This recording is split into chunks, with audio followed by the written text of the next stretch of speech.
So I'm recording this the morning after the results came in the Virginia and New Jersey governor's race. And there's no way to sugarcoat it. Democrats had a bad night. Let's talk about it in today's video.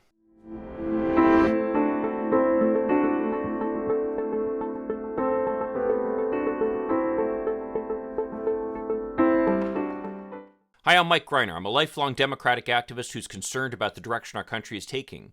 If you share my concerns, maybe you could like this video and subscribe to this channel, even click that little bell that'll notify you when I post something new. So we had a bad night last night in both Virginia and New Jersey and really across the country. As President Obama said in 2010, we got shellacked. Now, certainly last night wasn't as bad as the Democrats experienced in 2010, but really to try to sugarcoat what happened isn't going to accomplish anything. We need to try to analyze what happened and try to course correct before we get to the 2022 election, which it could be even worse. So in my opinion, the reason why the Democrats had such a rough night, in Virginia in particular, is pretty clear. The Democrats did not turn out. I mean, we have to remember, this is a state that Joe Biden won by 10 points just 2 years ago. And yet, according to the exit polling, people who admitted they voted for Joe Biden, people who admitted they voted for Donald Trump, was tied at 46%. So in other words, you basically have 10 percentage points of voters who are Democrats who just didn't show up. Now, why would that be the case? Well, I think it's pretty clear. The first thing is that President Biden's approval rating is a problem. Although he isn't quite as low in his rating as Donald Trump was pretty much throughout his entire presidency, he's getting close. And he's certainly suffered one of the greatest drops in approval of any president in the history of polling. So he's certainly gone down quite a bit.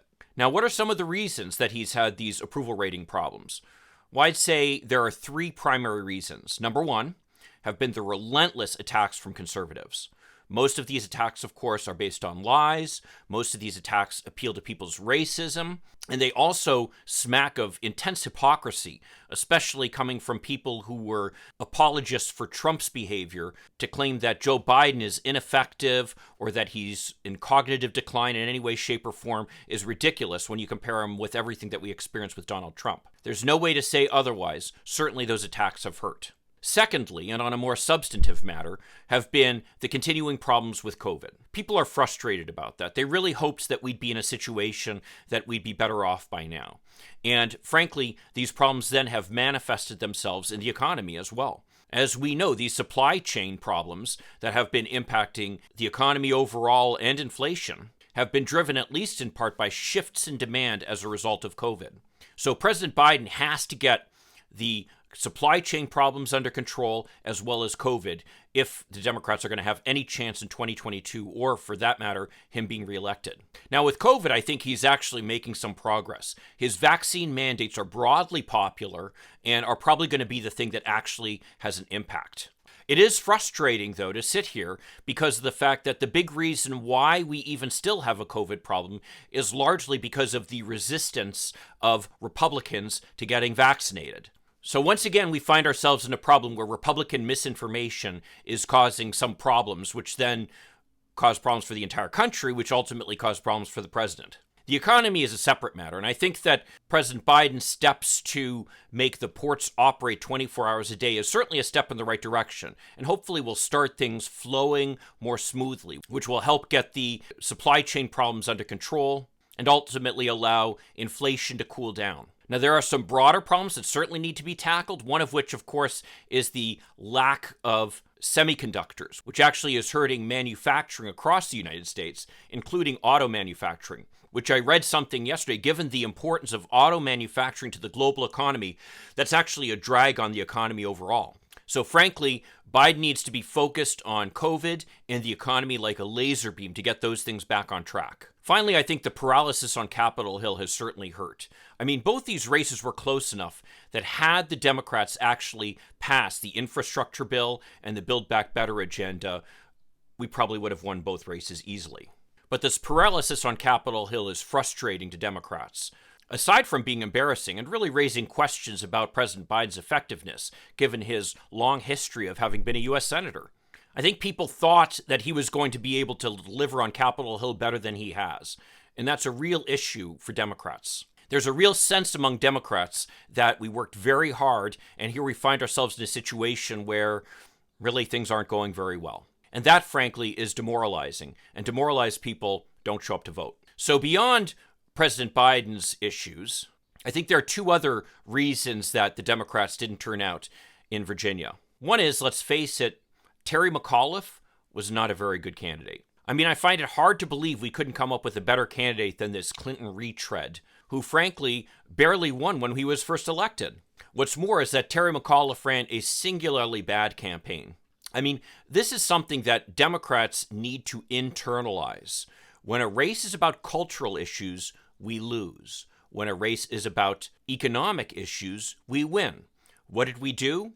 We allowed Glenn Youngkin to turn this race into a race about culture. That kind of race motivated the Republicans to turn out with no commensurate motivation for the Democrats to turn out. I mean, if you need more evidence that cultural issues do not work for Democrats, just look at some of the other results across the country. I mean, in Seattle, of all places, a Democrat who called for more police funding has beaten Loreno Gonzalez, a candidate who endorsed cutting police budgets in the race for mayor. What's more is a law and order Republican, Ann Davidson, is leading Nicole Thomas Kennedy, a self-described police abolitionist, in the city attorney race.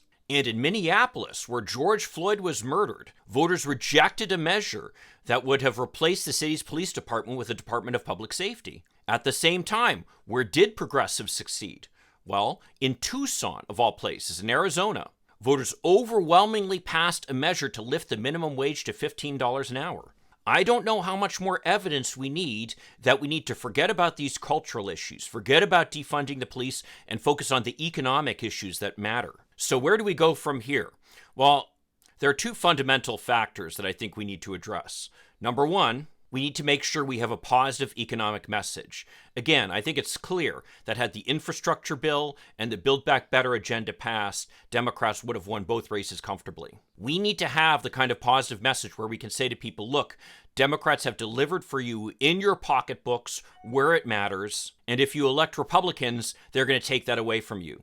That's the kind of message that worked when we were talking about Obamacare, for example. Secondly, we need to pass something to address the anti-democratic agenda that the Republicans are pushing at the state level. In North Carolina, I saw that the legislature there just passed a gerrymandered congressional district map that would give Republicans more than 75% of the seats in a state that Trump won by less than 50%.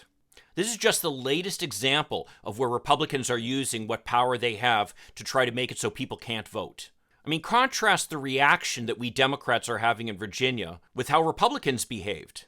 Of course, we know about Trump's behavior with the big lie and how that's continuing to be perpetrated among Republicans.